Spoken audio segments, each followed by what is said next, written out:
ജുഡീഷ്യറിയുടെയും നിയമനിർമ്മാണ സഭയുടെയും അധികാരങ്ങളെക്കുറിച്ചുള്ള ചർച്ചകൾ പരിശോധിക്കുന്ന സുപ്രധാന കേസ് കഴിഞ്ഞ ദിവസം സുപ്രീം കോടതി പരിഗണിച്ചിരുന്നു.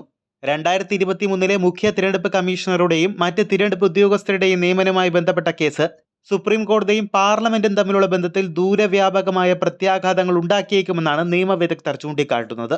തിരഞ്ഞെടുപ്പ് കമ്മീഷണറെ നിയമിക്കുന്ന സെലക്ഷൻ പാനലിൽ നിന്ന് ചീഫ് ജസ്റ്റിസിനെ നീക്കം ചെയ്ത് പകരം ഒരു കേന്ദ്ര ക്യാബിനറ്റ് മന്ത്രിയെ പാനലിൽ ഉൾപ്പെടുത്തിയത് സംബന്ധിച്ച് പാസായ ബില്ലാണ് കേസിന്റെ അടിസ്ഥാനം. 2023 മാർച്ചിൽ Anoop Baranwal versus Union of India കേസിൽ സുപ്രീം കോടതി പുറപ്പെടുവിച്ച ഒരു സുപ്രധാന വിധിന്യായത്തിന് വിരുദ്ധമായാണ് മോദി സർക്കാരിന്റെ ഈ നീക്കം. സെലക്ഷൻ പാനലിൽ പ്രധാനമന്ത്രി, പ്രതിപക്ഷ നേതാവ്, ഇന്ത്യൻ ചീഫ് ജസ്റ്റിസ് എന്നിവർ ഉൾപ്പെടണമെന്നാണ് വിധിയിൽ പറഞ്ഞിരുന്നത്. സർക്കാരിന്റെ അനാവശ്യ സ്വാധീനം തടയാൻ തിരഞ്ഞെടുപ്പ് കമ്മീഷൻ സ്വതന്ത്രമായും നിഷ്പക്ഷമായും തുടരണമെന്ന് സുപ്രീം കോടതി വിധിച്ചിരുന്നു.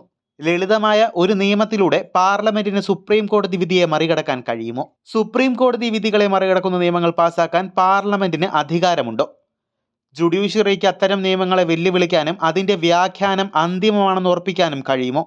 തുടങ്ങി ജുഡീഷ്യറിയും നിയമനിർമ്മാണ സഭയും തമ്മിലുള്ള അധികാര സന്തുലിതാവസ്ഥയെക്കുറിച്ചുള്ള അടിസ്ഥാനപരമായ ചോദ്യങ്ങളും ഈ കേസ് ഉയർത്തുന്നുണ്ട്. കേസിന്റെ തീർപ്പ് ഇന്ത്യയിലെ ജനാധിപത്യത്തിന്റെ ഭാവിയിൽ കാര്യമായ സ്വാധീനം ചെലുത്തുമെന്നാണ് വിലയിരുത്തൽ.